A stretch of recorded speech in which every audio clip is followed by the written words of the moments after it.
ጾም ማለት ከኃጢአትና ከምግብ መከልከል። ጾም ቢባል ቃል በቃል ሲተረጎም ጾም ማለት መከልከል፣ መታቀብ፣ መሰብሰብ፣ መቆጠብ ማለት ነው። መከልከል፣ መታቀብ፣ መቆጠብ፣ መሰብሰብ ነው ጾም ማለት። ይሄ ቃል በቃል ሲፈታ ቃል በቃል ጾም የሚለው ግሱ ዝም ብሎ ሲፈታ ቃሉ እንዲህ ይፈታል። መንፈሳዊ ትርጉም ሲሆን ደግሞ ከኃጢአት ከምግብ በታወቀ ጊዜ በጊዜ ውቅ በታወቀ በተለካ በተሰፈረ ጊዜ ከመብልና ከኃጢአት መከልከል ጾም ይባላል። ለምንድነው ጾም የምንጾመው ነው? ጾም የሰው ልጅ የተፈጠረለት ዓላማ ነው። ይገርማችኋል የእግዚአብሔር ቤተሰቦች፣ ሰው የተፈጠረው ለመብልን አይደለም፣ የተፈጠረው ለጾም ነው።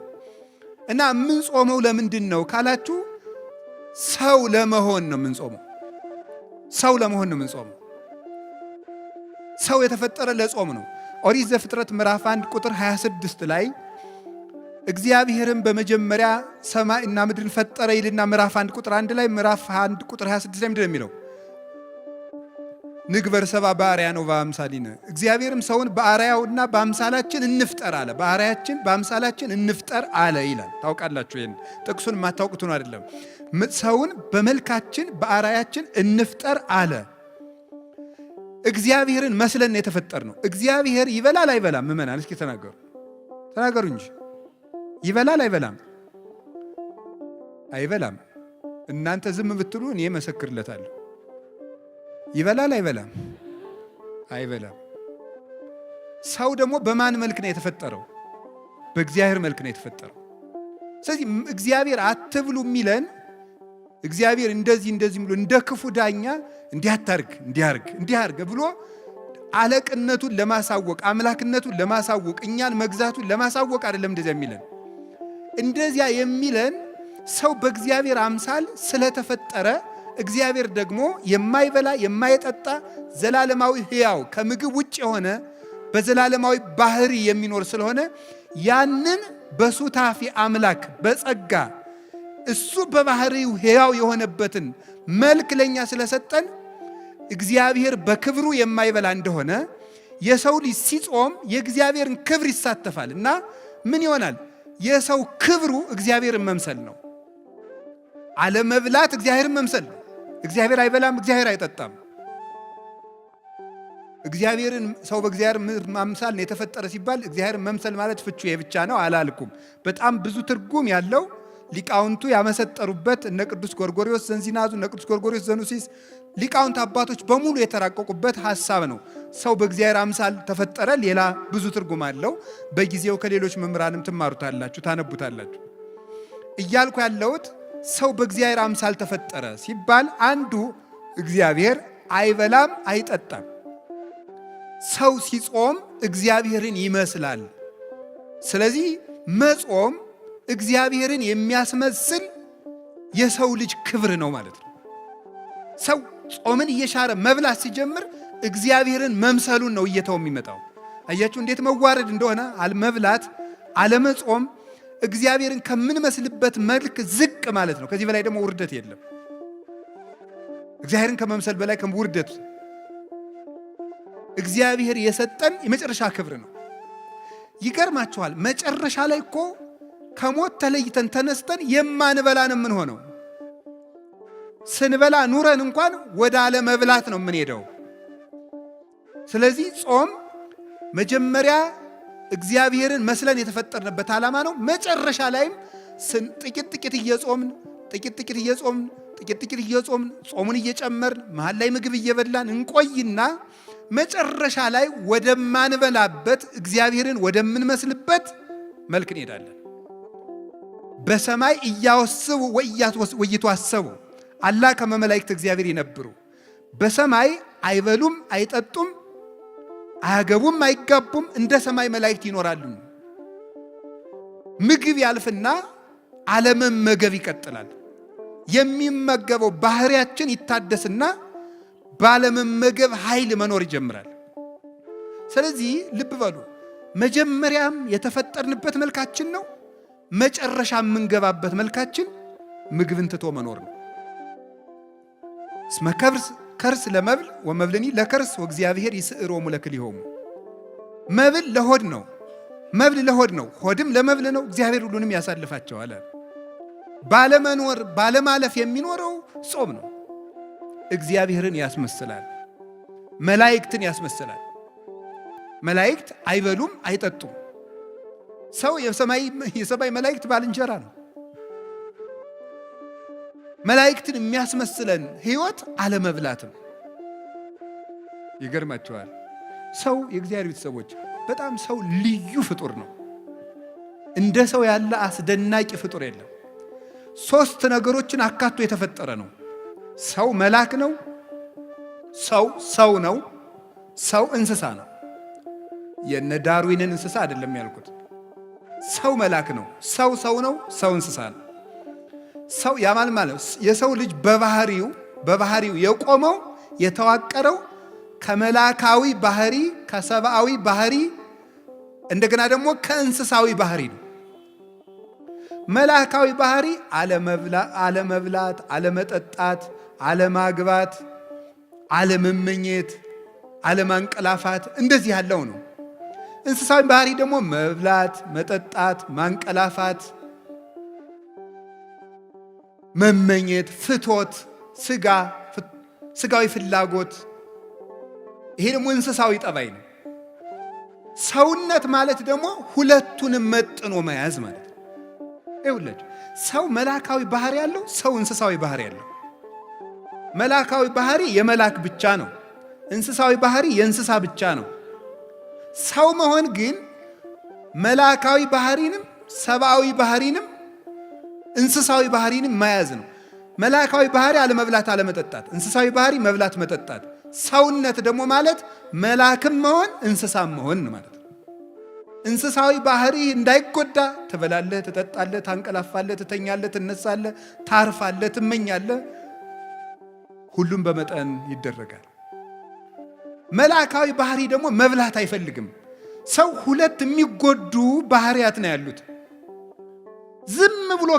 ዝም ብሎ የማይበላ ቢሆን እንስሳዊ ባህሪው ይጎዳና መራመድ ያቅተዋል፣ መስራት ያቅተዋል፣ ማሰብ ያቅተዋል፣ መተንፈስ ያቅተዋል፣ ሁሉ ነገር ማከናወን ያቅተዋል።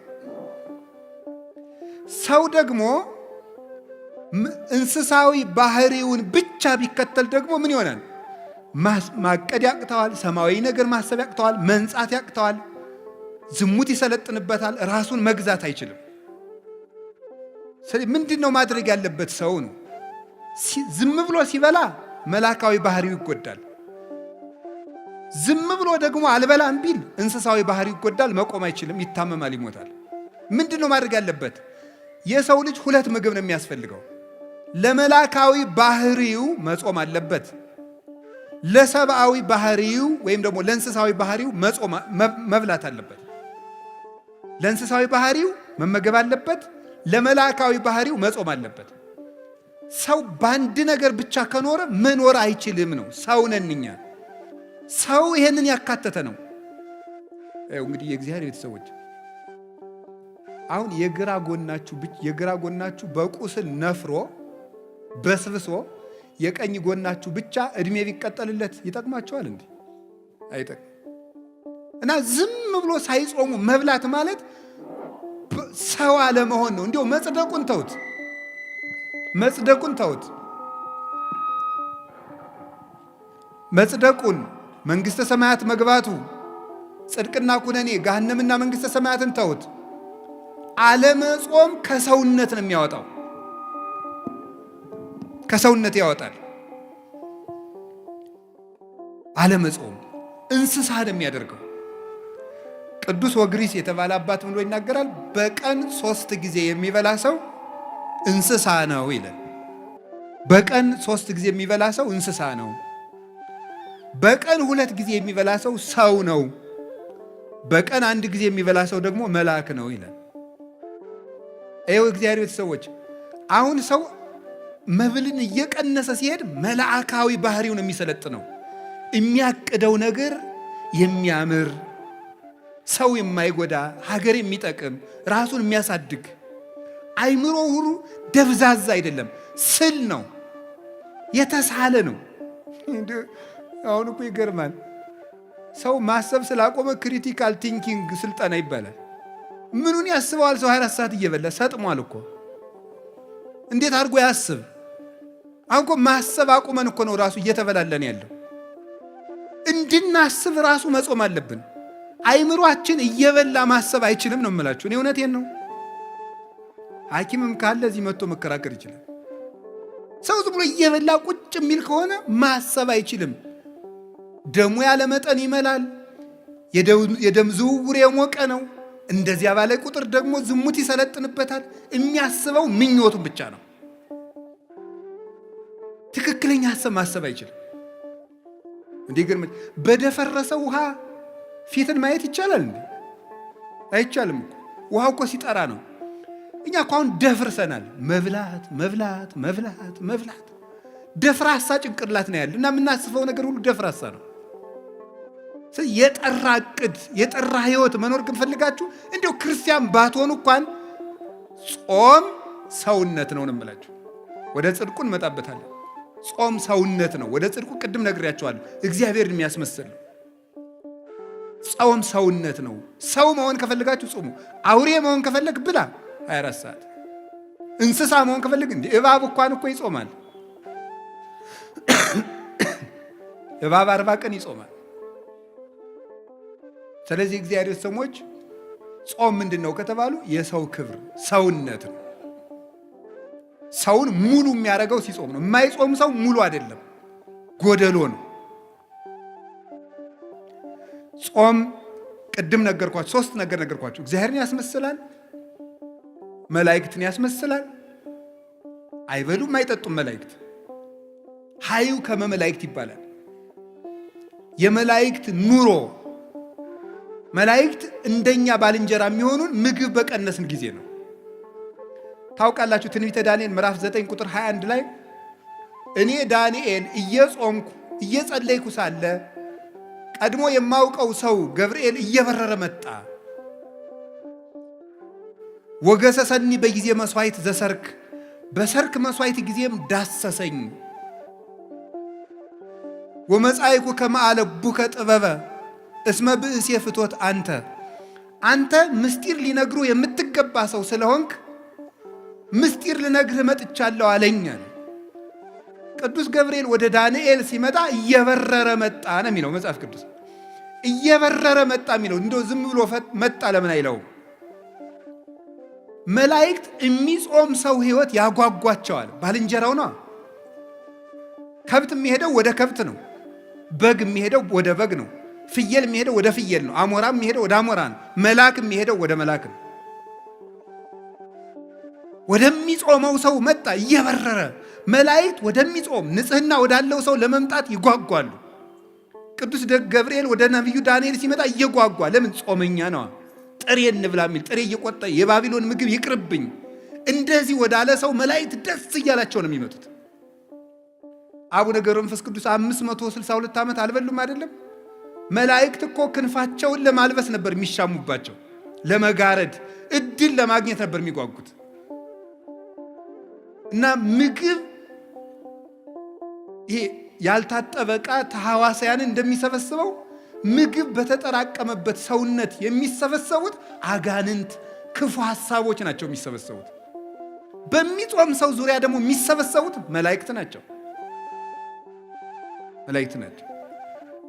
ጌታችን መድኃኒታችን ኢየሱስ ክርስቶስ የማቴዎስ ወንጌል ምዕራፍ 4 ላይ እንደነገረን ወምዛ ሀደጎ ዲያብሎስ ወመፁ መላእክትን ዘያኩትጎ፣ ዲያብሎስ ፈተነውና አለ ምግብ አቅርቦ ጌታን ፈተነው።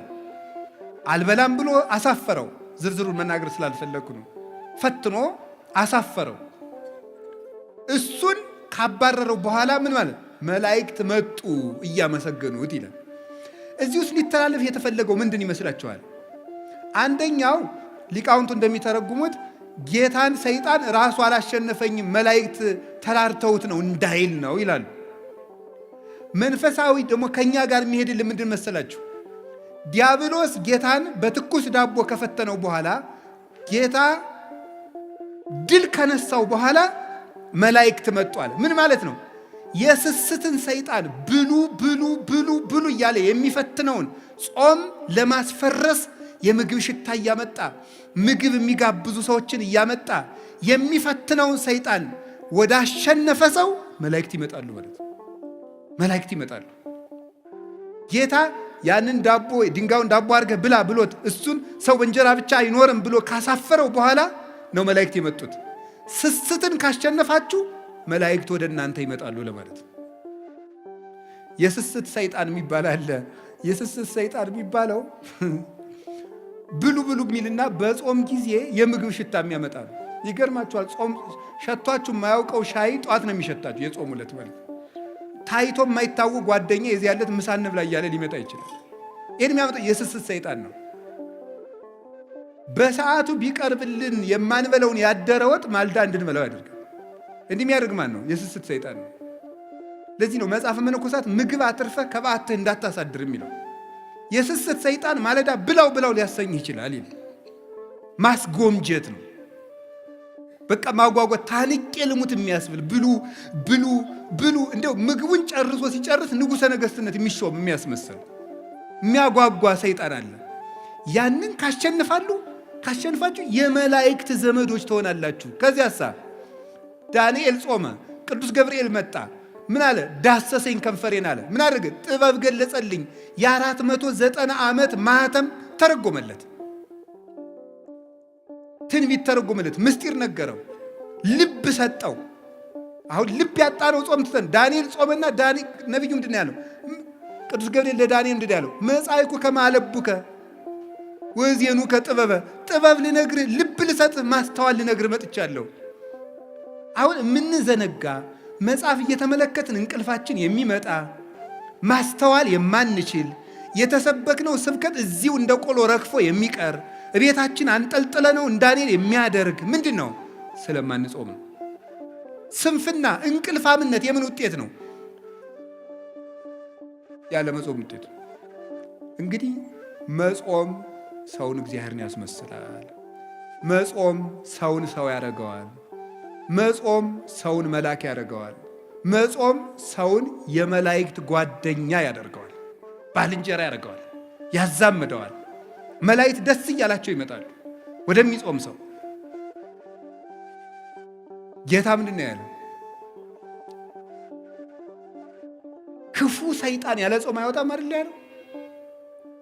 ስለ እግዚአብሔር ሰዎች መልአክ መሆን ከፈለጋችሁ፣ የመላእክት ዘመድ መሆን ከፈለጋችሁ፣ እግዚአብሔር መምሰል ከፈለጋችሁ ጾሙ።